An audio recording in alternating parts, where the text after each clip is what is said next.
पिछले पार्ट में हमने देखा कि स्कूल के टीचर ने सियोन को स्कूल के छत से गिरकर मारने की कोशिश की थी। अब वापस चलते हैं कहानी में। क्या लगता है उसने सुसाइड की होगी? ये सारी बातें सुनकर शिन घबरा सी जाती है और कहती है कि नहीं, उसने सुसाइड तो नहीं की होगी। पर हान पूछता है पर क्या? वो उसे कहता है शिन देखो, मुझे तुम पर पूरा भरोसा है कि उस दिन तुम सियोन को बचाने ही रही थी। मुझे तुम पर बिल्कुल शक नहीं। तुम जो कुछ कहना चाहती हो खुलकर कहो। शिन कहती है कि क्या आपको उस चश्मे के बारे में नहीं पता? हान कंफ्यूज होकर पूछता है कौन सा चश्मा और ऐसा क्या है उस चश्मे में जो उसके पीछे पड़ गए हो? शिन बताती है कि मैं बाद में बताऊंगी, लेकिन पहले आप वो चश्मा ढूंढ कर लेकर आए। अब अगले दिन दिखाया जाता है कि वो टीचर जिसने नए नए अपने ब्रदर इन लॉ को अपनी बहन पर चीट करते हुए पकड़ा था, वो अपने ब्रदर इन लॉ को होटल में जाकर रंगे हाथों पकड़ता है और तब उसे धमकी देता है कि अगले दिन मेरी बहन को जाकर सब सच बता देना, वरना अच्छा नहीं होगा। असल में तो वो आदमी भी अच्छा नहीं था। वो जिसके साथ चीट कर रहा था उसी के साथ मिलकर अपनी वाइफ को डाइवोर्स भी दे देता है और अपने बेटे को भी छोड़ देता है। और ये देखकर उस टीचर को बहुत ज्यादा अफसोस होता है कि वो तो अपनी बहन का घर ठीक करने के लिए गया था, लेकिन ऐसे खुद ही उसकी लाइफ बर्बाद कर दी उसने। खैर, अब हान घर की तलाशी लेता है तो उससे सियोन की एक डायरी मिलती है जिसमें उसने एस लाइन्स और उस चश्मे को बनाया हुआ था। वो इन लाइन्स और ड्राइंग्स के बारे में जब शिन से आकर सवाल करता है तो शिन उसे समझा देती है कि जो लाइंस इन ड्राइंग्स में बनी हुई हैं इन्हें एस लाइंस कहते हैं। वो उन्हें इन लाइंस के पीछे की मिस्ट्री और उस चश्मे के बारे में भी बताती है जिसके जरिए इन लाइंस को देखा जा सकता है। पहले पहले तो हान उसकी बातों पर बिलीव नहीं कहता। फिर शिन बताती है कि मैं बचपन से ही ये लाइंस देख सकती हूँ और मुझे पता है कि उस चश्मे में यही लाइंस दिखते हैं। हान भी थोड़ा सोचता है और उसे याद आता है कि पिछला भी मर्डर केस और इस केस में भी चश्मा कॉमन था जो उसे नहीं मिला था। हान को अब कुछ कुछ उसकी बातें समझ आने लगी थी। सीन कट होकर अब हमें एक नई कैरेक्टर किम को दिखाया जाता है। सियोन के ही स्कूल में वो एक एडमिन स्टाफ है और वो एक एक्ट्रेस बनना चाहती है और हमेशा से वो एक होटल में रूम बुक करके अपनी प्रैक्टिस करती है। हम देखते हैं कि आज किम के पास भी वही क्लासेस थी जिस क्लासेस को सब ढूंढ रहे थे। इस टाइम जिस होटल में आई थी हमें पता चलता है कि उसी में शिन आजकल जॉब करने लगी है। जबकि दूसरी तरफ पुलिस स्टेशन में हान को दिखाया जाता है जो अभी भी सियोन के केस पर इन्वेस्टिगेशन कर रहा था, लेकिन अपने सीनियर्स से छुपकर। दोबारा हमें होटल का सीन दिखाया जाता है जहाँ पर शिन के भी दोस्त आ गए थे और जब होटल बुक करवाने के लिए यहाँ पर किम आते हैं तो उसके दोस्त किम को पहचान लेते हैं और कहते हैं कि कहीं देखी देखी लग रही है। अरे ये तो हमारे स्कूल में काम करती है। शिन उसके ग्लासेस को नोट नहीं कर पाती, लेकिन ये जरूर नोट करती है ये अभी तक उसके सर पर सिर्फ एक लाइन है। दूसरी तरफ हमें हान को दिखाया जाता है जो शिन के डैड का मर्डर केस रीड कर रहे थे और इन्हें पता चलता है कि शिन की मॉम ने लाइंस देखने के बाद ही अपने हस्बैंड का मर्डर किया था। इन्हीं केस फाइल्स में उन्हें शिन की बनाई वो ड्राइंग पे लिखी है जिसमें रेड लाइंस थी और ऐसे वो समझ आते हैं कि शिन सच बोल रही थी। अब शाम में हम हान और शिन दोनों को ही सियोन के हॉस्पिटल में देखते हैं। हान शिन से सवाल करता है कि क्या सियोन के सर पे कोई लाइन थी? शिन बताती है कि उसके सर पे एक लाइन थी। हान पूछता है कि तुमने देखा कि वो लाइन किसके साथ जुड़ रही थी? शिन बताती है कि हमारे सर्कल में तो किसी के साथ भी नहीं जुड़ रही। हान इस तरह के सवाल इसलिए कर रहा था क्योंकि उसे लग रहा था कि सियोन का कोई करीबी दोस्त भी उसके ऊपर जानलेवा हमला कर सकता है। सीन कट होता है और हमें दिखाया जाता है कि अगले दिन शिन अपने फ्रेंड के साथ जब होती है तो वो उसे इन लाइंस के बारे में सब कुछ बता देती है कि मुझे कुछ लाइंस दिखते हैं। वो लड़का उससे पूछता है क्या ये लाइंस मेरे सर पे भी हैं? तो शिन कहती है नहीं, तुम्हारे, मेरे और हमारी दोस्त के सर पे ये लाइंस नहीं है। शिन हैरान थी कि ये पहला लड़का था जो उसकी बात इतने आराम से मान रहा था। वो उससे पूछती भी है क्या तुम्हें मेरी बातों पर एतबार है? लड़का कहता है हाँ एतबार है, क्योंकि मुझे नहीं लगता कि तुम किसी वजह से झूठ बोलोगी। अब हमें हान को दिखाया जाता है जिससे उसका क्लिक पूछता है आजकल तो आप कहीं पर भी नहीं चाह रहे कि आपका लड़कियों में इंटरेस्ट खत्म हो गया है। उसकी बात पर हान शर्मा जाता है और उसके ख्याल में ग्यूजिन आती है। वो उसे बताता है कि ग्यूजिन इसे अच्छी लग रही है, लेकिन वो ग्यूजिन के साथ कुछ भी गलत नहीं करना चाहता। सीन कट होकर हमें दोबारा किम को दिखाया जाता है जो शिन के होटल में हमेशा से प्रैक्टिस करने के लिए आती थी। यहाँ पर एक सीक्रेट भी उसका पता चलता है कि वो प्रैक्टिस करने के बहाने अपने साथ वाले रूम में कपल्स को देखा भी करती थी और आज वो देखती है कि इसी रूम में और कोई नहीं बल्कि उसका फेवरेट म्यूजिक टीचर आया हुआ था जिससे वो शादी करने के सपने सजाया करती थी। अपने पास मौजूद एस क्लासेस की मदद से वो ये भी देख लेती है कि म्यूजिक टीचर के सर पर एक ही एस लाइन है जो उसी लड़की के साथ जोड़ रही है, जिसका मतलब वो दोनों ही एक दूसरे के साथ बहुत ज्यादा लॉयल थे। और ये देखकर किम बहुत ज्यादा टूट जाते हैं। इसके बाद किम रोज ही इस होटल में आना शुरू कर देती है क्योंकि उसे म्यूजिक टीचर के साथ रहना था। और जैसे ही काफी दिनों के इंतजार के बाद म्यूजिक टीचर इस होटल में आता है तो वो उसकी पार्टनर के सर पर वार करके उसे बेहोश कर देती है और जबरदस्ती म्यूजिक टीचर के रूम में घुसकर उसके साथ जबरदस्ती करने लगती है। म्यूजिक टीचर जब उसके चुंगल से भागने की कोशिश करता है तो वो उसके सर के ऊपर हमला कर देती है और उसके पास लेट जाती है। तो उससे बातें करती रहती है तब तक जब तक वो ये नहीं देखती कि म्यूजिक टीचर के सर से निकलने वाला खून पूरे बाइक पर फैल गया था। और अब म्यूजिक टीचर कोई भी बात नहीं कर रहा था, यहाँ तक कि सांस भी नहीं दे रहा था, जिसका मतलब वो मर चुका था। गिरे कर वो टूट जाती है और आखिर वॉशरूम में जाकर बाथटब में अपनी भी जान दे देती है। यहाँ शिन जो इस होटल का राउंड ले रही थी उसे वो लड़की मिल जाती है जिसे किम ने बांध दिया था। उसको रेस्क्यू करते हुए वो पूछती है कि आपने कौन सा रूम बुक करवाया था।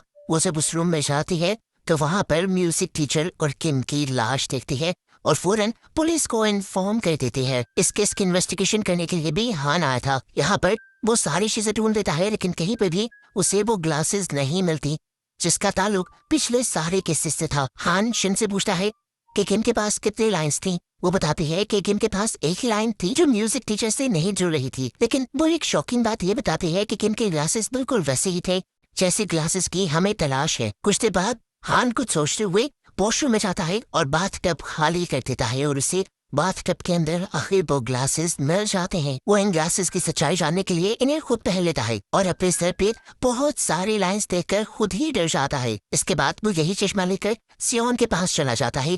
वो सियोन के सर पर एक लाइन देखता है और सोचता है कि उसने सियोन के साथ कितना गलत किया। हमेशा से ही सियोन उसके साथ अटैच होना चाहती थी लेकिन उसे सियोन पर कभी ध्यान नहीं दिया था। इसके बाद हान ऑफिस चला जाता है जहाँ वो अपने क्लिक के सर पे 2 लाइंस देखता है और वो उससे सवाल करता है कि क्या शादी से पहले तुम्हारी कोई गर्लफ्रेंड थी।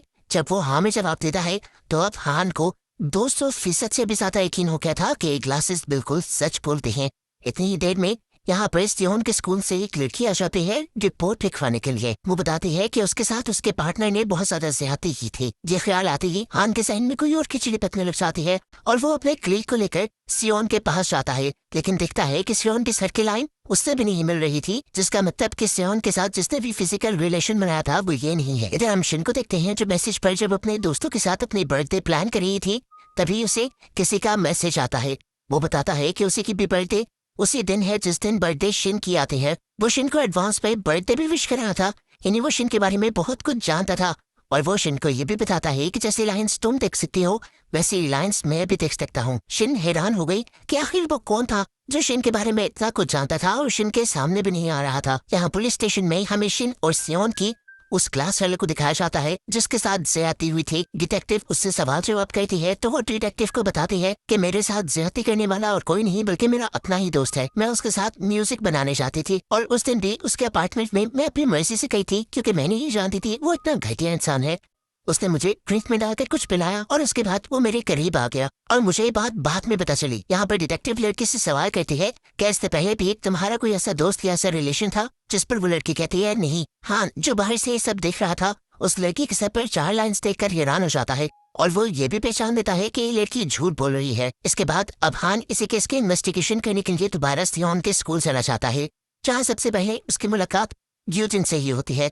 अपनी आंखों में पहने हुए ग्लासेस की मदद से वो देखता है कि ग्यूजिन के सर पर एक भी लाइन नहीं थी, कि वो सबसे ज्यादा प्योर लड़की थी। वो ग्यूजिन से परमिशन लेकर उस लड़के की इन्वेस्टिगेशन स्टार्ट कर देता है जिसके खिलाफ कंप्लेन आई हुई थी। हान देखता है कि उसके सर पर सिर्फ एक ही लाइन थी, लेकिन वो यहाँ पर साफ मुकर रहा था कि उसने अपने म्यूजिक पार्टनर के साथ कुछ गलत नहीं किया। हान सारी इन्वेस्टिगेशन करके स्कूल से बाहर निकलता है तो शिन की नजर उस पर पड़ जाती है और शिन उसे गुस्से से देखती है। हान समझ गया था कि शिन उसे गुस्से से इसलिए देख रही है क्योंकि उसने ग्लासेस के मिलने के बारे में शिन को नहीं बताया। अब शिन हान के पास जाकर उससे ये ग्लासेस मांगती है। हान कहता है ये ग्लासेस एविडेंस हैं, मैं तुम्हें ये नहीं दे सकता। तो शिन कहती है क्या एविडेंस को ऐसे पहनकर फिरना ठीक है। हान कहता है हाँ, मैं इन ग्लासेस की मदद से बहुत काम कर रहा हूँ। इन दोनों की इन्हीं बातों के दौरान यहाँ पर ग्यूजिन आ जाती है और इनसे पूछती है कि सब कुछ ठीक तो है। तो हान उन्हें बताता है कि शिन उनकी नेबर है। ये सुनते ही शिन तो यहाँ से चली जाती है, लेकिन ग्यूजिन हान से लंच के बारे में पूछती है। हान के लिए ये बहुत अनएक्सपेक्टेड था। वो घर पर आ सा गया और उसने कहा मैं बाद में बताऊंगा। ये कहकर वो चला गया और ग्यूजिन पीछे से उसे देखकर मुस्कुराती रह गई। उसकी नजरों से हमें हान को दिखाया गया तो उसके सर पे बहुत सारे रेड लाइंस दिखाई गई, जिसका मतलब हमें पता चला कि ग्यूजिन भी इस दुनिया में एस लाइंस को देख सकती है। यानी एस लाइंस को देखने वाली शिन इस दुनिया में अकेली नहीं है। पुलिस स्टेशन में हमें हान को दिखाया जाता है जो अभी भी उसी लड़की के केस के इन्वेस्टिगेशन कर रहे थे। वो जिसके ऊपर इल्जाम लगा रही थी उस लड़के के साथ उसकी एस लाइन मिल ही नहीं रही थी। तो हान समझ गया कि ये केस झूठा है और वो लड़की पर ही झूठ का इल्जाम लगाकर इस केस को बंद कर देता है। रात में शिन और हान आपस में बातें करते हैं तो हान दोबारा शिन को उसी की क्लास फेलो के बारे में बताता है। वो कहता है मुझे समझ नहीं आ रही कि वो लड़की अपने ही दोस्त को क्यों फंसाना चाहती है, हालांकि उसके सर पर 4 लाइन्स हैं। यहाँ शिन उसे कहती है वो लड़की झूठ नहीं बोल रही, उसके साथ सच में किसी ने ज्यादती की है, क्योंकि आज से 1 हफ्ता पहले उसके सर पर एक भी लाइन्स नहीं थी और फिर अचानक 4 आ गई। अगर उसका किसी के साथ अफेयर होता तो एक एक करके उसके लाइन्स पड़ती। हान भी सोच में पड़ जाता है और इस केस को रीओपन करवाता है। यहाँ पर हम होटल में शिन को देखते हैं जहाँ पर उससे मिलने के लिए उसका दोस्त आ जाता है और अंधेरे को देखकर वो ऐसे घबरा जाता है जैसे वो बच्चा हो। शिन को इस टाइम वो बहुत ज्यादा क्यूट लगता है। शिन को उससे बहुत ज्यादा प्यार भी होने लगा था क्योंकि ये लड़का वो पहला इंसान था जिसके साथ वो इतना क्लोज हो गई थी। उसकी जिंदगी में उसके मॉम डैड कोई भी नहीं था सिवाय इस लड़के के। यहाँ पर हमें हान को दिखाया जाता है जो केस को रीओपन करवाने के बाद दोबारा उसी लड़के को बुलाता है जिस पर उस लड़के ने इल्जाम लगाया था। वो लड़का अभी भी ये कह रहा था कि मैंने उस लड़की के साथ कुछ भी नहीं किया। तो अब हान उससे पूछता है कि उस दिन ठीक हुआ क्या था ये बताओ। वो लड़का बताता है कि उस दिन हम दोनों पार्टी कर रहे थे और लड़की ने बहुत ज्यादा विस्की पी थी। पूरी बोतल भी पीने के बाद वो और मांग रही थी, जिसे लेने के लिए मैं अपने हॉस्टल की करीब वाली एक शॉप पर गया था। हान उस शॉप की सीसीटीवी फुटेज मंगवा लेता है और देखता है कि उसी दिन उसी शॉप में से 4 और लड़के भी निकल रहे थे, जिनमें से एक लड़के के सर पर तो पहले बिल्कुल लाइन नहीं थी, लेकिन कुछ देर बाद जब वो उसी शॉप के आगे से गुजरे तो उसके सर पर एक लाइन थी। वो बाकी तीनों लड़कों की भी लाइन गिनता है और उस हॉस्टल से वापस आने के बाद वो देखता है कि उन सबकी लाइन बढ़ रही थी, जिसका मतलब था कि इन चारों ने ही उस लड़की के साथ कुछ किया था। इन चारों की इन्वेस्टिगेशन करने के लिए वो स्कूल आ जाता है और स्कूल में शिन भी देखती है कि वो चारों लड़के उसी स्कूल में पढ़ते हैं और उन चारों की लाइंस उस लड़की से जाकर मैच हो रही हैं। वो हान को कॉल करके ये सब बताने ही वाली थी कि हान उसके सामने आ गया। ये लोग उन चारों की इन्वेस्टिगेशन शुरू कर देते हैं, लेकिन उन चारों के खिलाफ कोई सबूत नहीं मिल रहे थे। अब हान देखता है कि इनमें से वो लड़का जिसके पास एक लाइन थी वो जरा घबरा रहा था। उसे ही घबराहट का फायदा उठाते हुए हान ने उसे ब्लैकमेल करना शुरू किया और आखिर उसके मुंह से सारा सच निकलवा लिया। वो बताता है कि सारी प्लानिंग उनके एक दोस्त की थी, उसे नहीं उनकी ड्रिंक बोतल के अंदर कुछ ड्रग्स पिलाए थे, जिसके बाद वो लड़की बेहोश हो गई और फिर इन चारों ने इसका फायदा उठाया। प्लान बनाने वाला असल में वही लड़का था जिस पर वो लड़की बहुत ज्यादा एतबार करती थी और उस लड़के ने इन लड़कों से पैसे लिए हुए थे। अब हान के पास क्योंकि उस लड़की के खिलाफ सबूत आ गए थे तो इस तरह उस लड़के को भी सजा हो जाती है। सीन कट होता है और हमें दिखाया जाता है कि हान अपने डाइट से मिलने के लिए अब हॉस्पिटल में गया था, जो भी काफी अरसे से हॉस्पिटल में थे। लेकिन यहाँ हॉस्पिटल का स्टाफ उसे बताता है कि कुछ देर पहले ही उन्हें लेकर कोई चला गया है। हान परेशान हो जाता है और हॉस्पिटल की सीसीटीवी फुटेज देखता है तो उसे पता चलता है कि इसके डैड को यहाँ से ले जाने वाली ग्यूजन थी। वो घबरा जाता है कि ग्यूजन उसके साथ क्या करना चाहती है। उसे फौरन सियोन का ख्याल आता है कि ग्यूजन सियोन को भी नुकसान न पहुंचाए, इसलिए वो फौरन सियोन के पास आता है। लेकिन सियोन इस टाइम अपने बेड पर ही लेटी हुई थी। हान नोटिस करता है कि सियोन के सर पर बनी हुई लाइन भी मूव करने लगी थी, जिसका मतलब था कि जिस किसी ने भी सियोन के साथ ज्यादती की थी वो यहीं पे आ रहा है। हान जल्दी से अपने पॉकेट से पिस्टल भी निकाल लेता है। पिस्टल उसने गेट के ऊपर तानी हुई थी और तभी गेट खुलकर यहाँ पर उसके फादर आते हैं, जिन्हें देखकर वो परेशान और दुख से टूट जाता है। वो समझ गया था कि सियोन के साथ बहुत बड़ी ज्यादती हो गई थी। उसके डैड एक इंसान नहीं बल्कि राक्षस थे और शायद यही बात हमेशा से सियोन उसे बताना चाहती थी, लेकिन कभी उसने सुनी ही नहीं। सच्चाई जानकर उसे अपने डैड पर इतना गुस्सा आता है कि वो खुद अपने डैड को पीटने लग जाता है, लेकिन मरने से पहले छोड़ देता है। अब सीन कट होकर हम शिन को देखते हैं जो होन से लथपथ हान को कॉल करती है और परेशान होकर होन उसकी तरफ निकल जाता है। इधर सीन कट होकर हमें दूसरी तरफ एक कॉफी शॉप में एक नए कैरेक्टर को दिखाया जाता है। इस लड़की की एक गलत वीडियो वायरल हो गई थी, जिसकी वजह से सभी उसे बहुत बुरा भला कह रहे थे। वो बहुत ज्यादा परेशान हो जाती है और आखिर अपनी जान लेने को सोचती है। इससे पहले कि वो सड़क पर जाकर मर जाती, क्यूजिन उसे मरने से बचा लेती है और उससे बात करती है। उसे समझाती है कि मायना इन प्रॉब्लम्स का सोल्यूशन नहीं है और साथ ही उसे वो चश्मा देकर जाती है जिससे वो एस लाइन्स देख सकती है। और यहाँ कहानी में ट्विस्ट ये पता चलता है कि ये चश्मा इस दुनिया में एक नहीं था बल्कि काफी सारे थे और इन चश्मों को इस शहर में लेके आने वाली और कोई नहीं बल्कि ग्यूजिन ही थी। सीन कट होता है और हमें थोड़ा सा फ्लैशबैक दिखाया जाता है जिसमें दिखाया जा रहा था कि आखिर क्यों शिन के हाथ खून से भरे हुए थे। शिन आज बहुत ज्यादा एक्साइटेड थी, उसका 18th बर्थडे था, इसीलिए वो अपने दोस्त को होटल में बुला लेती है। ये दोनों एक साथ टाइम गुजार कर बहुत ज्यादा खुश होती हैं। होटल से निकलने के बाद वो लड़का शिन के लिए केक लाने के लिए जाता है और शिन यहाँ मिरर में देखती है कि अब उसके सर पर भी एक लाइन आ गई थी। देखते देखते उसके सर की लाइन मिट जाती है और उसे जोर से चीखने की आवाज सुनाई देती है। उसने पीछे मुड़कर देखा, वो लड़का जो उसे सबसे हो गया था, वही लड़का यहाँ पर एक कंस्ट्रक्शन एक्सीडेंट में मारा जाता है और उसकी दुनिया दोबारा से टूट जाती है। वो अब यहाँ से चली जाती है और एक जगह पर बैठकर फूट फूट कर रोने लग जाती है। वो इस टाइम डैडी से हमें बैठी हुई थी कि उसे एक अननोन नंबर से एक वीडियो रिसीव हुई जिसमें उसके क्लास फेलो को स्कूल में बांध कर रखा गया था, जिसको देखते हुए ही उसने डरकर हान को कॉल मिलाई थी। हान उसे लेने के लिए आ जाता है और सबसे पहले उससे सियोन की लाइन के बारे में सवाल करता है। वो पूछता है कि क्या तुम्हें पहले से ही पता था कि सियोन की लाइन किसके साथ मिलती है? शिन कहती है नहीं। अब शिन उसे वो वीडियो दिखाती है जो उसे अननोन नंबर से आई थी। ये देखते हुए ही हान जल्दी से स्कूल की तरफ गाड़ी पर हाथ देता है और यहाँ जाकर इन्हें वो लड़की भी मिल जाती है। शिन ने हान को ये भी बताया था कि जो कोई भी है उसके मैसेजेस उसे काफी पहले से ही आ रहे थे और उसने क्लेम किया था कि एस लाइन्स वो भी देख सकता है। शिन बताते हैं कि हम जरूर अगर स्कूल जाएंगे तो हमें उसका भी पता चल जाएगा जो एस लाइन्स वाले वो चश्मे पूरे शहर में भाग रहा है। खैर यहाँ पर दिखाया जाता है कि जल्द ही शिन को उसकी दोस्त मिल जाती है जिसे वो आजाद करवा देती है। वो उससे पूछते हैं कि तुम्हें यहाँ पर कौन लेकर आया, लेकिन इस लड़की को कुछ याद नहीं था। वो लड़की अब शिन से पूछती है तुम्हारे हाथ क्यों खून से भरे हुए हैं? शिन कहते हैं ये सब मैं बाद में बताऊंगी। वो लोग यहाँ से निकल जाते हैं और अब हान को ढूंढने लग जाते हैं। हालांकि हान भी इसी स्कूल में था, लेकिन ना तो इन्हें हान की आवाज सुनाई दे रही थी और ना ही इन्हें हान दिख रहा था। शिन और की लड़की भी यहाँ से निकलने की कोशिश करते हैं, लेकिन बार बार घूम फिर कर ये उसी सीढ़ियों पर आ जाते हैं जहाँ से ये लोग नीचे जा रहे थे। शिन समझ जाते हैं कि वो लोग किसी लूप में फंस गए हैं। अब क्योंकि नीचे तो ये जा नहीं सकते थे तो शिन छत पर जाने का फैसला करती है और दिखाया जाता है कि हान भी छत पर ही चला गया था। दिखाया जाता है कि इन दोनों के छत पर जाने के बाद भी इन्हें हान दिखाई नहीं देता, क्योंकि हान सीढ़ियों के जरिए छत पर नहीं पहुंचा था बल्कि एक दूसरी ही दुनिया में टेलीपोर्ट हो गया था। और इस दुनिया में टेलीपोर्ट होने के बाद इस पूरी कहानी का ट्विस्ट हमें पता चलेगा। इस दुनिया में जाकर हान देखता है कि यहाँ पर बहुत सारे लोग हैं जो लोग किसी लेडी को अपना गॉड मानते हैं। यहाँ असली दुनिया में अब शिन अपनी असली दोस्त को अपनी सच्चाई और अपनी पहुंच के बारे में बता रही थी, यानी अपनी एस्टाइंस के बारे में बता रही थी। तो वो लड़की यहाँ पर उसे वो ग्लासेस दिखाती है जो उसे ग्यूजिन ने दिए थे, इन्हें उनके टीचर ने दिए थे, और वो बताती है कि ये पहनकर भी मुझे वो सारी एस्टाइंस नजर आती हैं जो तुम देख सकते हो। ये बात सुनकर शिन शौक रह जाती है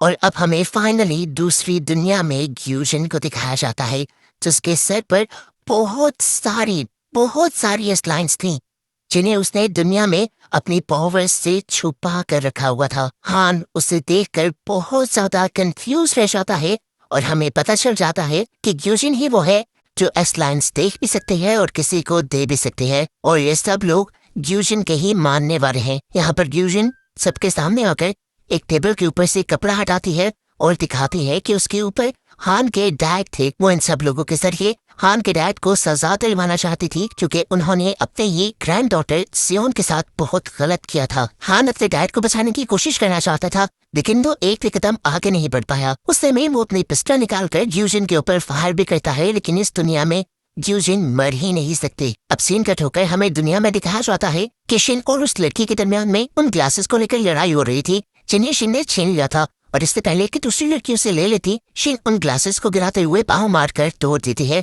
जिसकी वजह से उसके दोस्त भी दोबारा होश में आ जाते हैं, यानी ग्यूजिन के कब्जे से बाहर निकल आते हैं। ऐसा करते ही हम देखते हैं कि शिन भी अब उसी दूसरी दुनिया में टेलीपोर्ट हो गई थी जहाँ पर हान था। वो ये देखकर बहुत ज्यादा हैरान परेशान हो गई कि यहाँ पर ग्यूजिन भी थे और ग्यूजिन हान को मार रही थी। शिन को यहाँ देखते ही ग्यूजिन हान को छोड़ देती है और उसकी तरफ बढ़ती है और उसे प्यार से कहती है तुम जिसे पूरी जिंदगी से श्राप मानती आई हो, यही पावर तुम्हारे लिए एक गिफ्ट था। शिन कहती है नहीं, ये कैसा गिफ्ट है जिसकी वजह से मेरी फैमिली, मेरे दोस्त सब मुझसे छिन गए। ग्यूजिन यहाँ से कहती है तुम्हें पता है मैं तो ये लाइन्स पूरी दुनिया को देना चाहती हूँ, लेकिन ऐसा कर नहीं पाती क्योंकि मेरी ताकतें इसके लिए काफी नहीं, पर अब चूंकि तुम आ गई हो तो तुम्हारी ताकतों के जरिए मैं ये काम पूरा कर सकती हूँ। शिन नहीं चाहती थी कि ये लाइन्स सब देखें, लेकिन उसे समझ नहीं आ रहा था कि ग्यूजिन अब उसके साथ क्या करने वाली थी। ग्यूजिन के मानने वाले सभी लोग शिन के इर्द गिर्द एक दायरा बना लेते हैं और ग्यूजिन यहाँ पर एक चाकू से शिन के ऊपर हमला करने की कोशिश करती है, लेकिन तभी उन दोनों के दरमियान में कोई आ जाता है। शिन देखती है कि ये उसकी मॉम थी जिसने उसका चाकू अपने ऊपर खा लिया था। वो यहाँ पर शिन को प्यार से बताती है कि बेटा, तुम पूरी जिंदगी जिस गिल्ट में जी रही थी वो गिल्ट तुम्हारा था ही नहीं। मैंने तुम्हारे डैड को तुम्हारी बनाई ड्राइंग की वजह से नहीं मारा था, बल्कि मुझे भी वो ग्लासेस मिल गए थे जिससे एस लाइन्स को देखा जा सकता है, और उन्हीं को देखकर मैंने तुम्हारे डैड को मारा था। ये जान गए कि ये चश्मा भी उसकी मॉम को ग्यूजिन ने ही दिया था, तो शिन को गुस्सा आ जाता है और वो ग्यूजिन को मारने के लिए उसकी तरफ बढ़ती है, पर ग्यूजिन उससे पहले उसे ही पकड़ते हुए स्टैप कर देती है, जिसके बाद वो उसके ऊपर रिचुअल करना शुरू करती है और उसे हवा में उड़ा देती है। शिन के अंदर से निकलने वाला खून यहाँ पर बहुत सारी रेड एस लाइन्स बनाता है, और फिर इन्हीं रेड लाइन्स का एक धमाका होकर पूरी दुनिया में ये रेड लाइन्स फैल जाती हैं। ऐसा होते ही शिन नीचे गिर जाती है। अब शिन उठकर गुस्से में ग्यूजिन के ही चाकू को अपने पेट से निकालकर ग्यूजिन को स्टैप करती है, तो मरते हुए भी हंसकर ग्यूजिन कहती है, अब इसका कोई फायदा नहीं, मैं जो चाहती थी वो पूरा हो चुका है। अब पूरी दुनिया के लोग ये रेड एस लाइन्स देख सकेंगे। ये कहते हुए ही वो मर जाते हैं, और उसके मरने के बाद सभी लोग जो ग्यूजिन को अपना गॉड मान रहे थे, सभी उसके जादुई असर से बाहर आ जाते हैं। साथ ही हान और शिन भी असल दुनिया में वापस टेलीपोर्ट हो जाते हैं, जहाँ अब आसमान पर हर तरफ वो रेड लाइन्स फैली हुई थी। सभी इंसानों को अभी रेड एस लाइन्स नजर आने लगी थी, और शिन के दोस्त को हान के सर पर इतनी सारी रेड लाइन्स देखकर बहुत ज्यादा डर लगता है। यहाँ दुनिया के लोग पहले तो इन लाइन्स का मतलब नहीं समझ पाते, और जैसे ही समझते हैं तो इनके आपस में ही लड़ाई झगड़े होना शुरू हो जाते हैं। कई लोगों के तो आपसी रिश्ते भी टूट गए थे। अब हमें 1 साल बाद की दुनिया दिखाई जाती है, जहाँ दुनिया के लोग अपने किए को छुपाने के लिए अपनी आइडेंटिटी यानी अपनी ही पहचान छुपाने लगे थे। कुछ लोग पूरा टाइम हेलमेट पहन के रखते थे, तो कुछ लोग मास्क। पता चलता है कि सियाम बिल्कुल ठीक हो चुकी थी, और हान उसका पहले से कहीं ज्यादा ख्याल रखने लगा था। वो उससे रोज पिक एंड ड्रॉप भी करता था, और इस वजह से तो सियोन उससे बहुत ज्यादा चिढ़ती थी, क्योंकि हान के सर की बहुत सारी एस लाइन्स की वजह से लोग हमेशा उनको घूर घूर कर देखते थे। खैर, अब फाइनली हमारी मेन कैरेक्टर शिन को दिखाया जाता है, जो पहले से काफी कॉन्फिडेंट हो गए अकेले ही इस दुनिया में सरवाइव कर रही है। वो जब स्कूल से जा रही होती है तो अचानक कोई उसके कान में आकर उसका नाम पुकारता है। ये ग्यूजिन थी, जिसे सुनकर शिन शॉक रह गई। मतलब ग्यूजिन अभी भी जिंदा थी, और उसे ही दिखाते हुए ये सीजन यहाँ पर खत्म हो जाता है।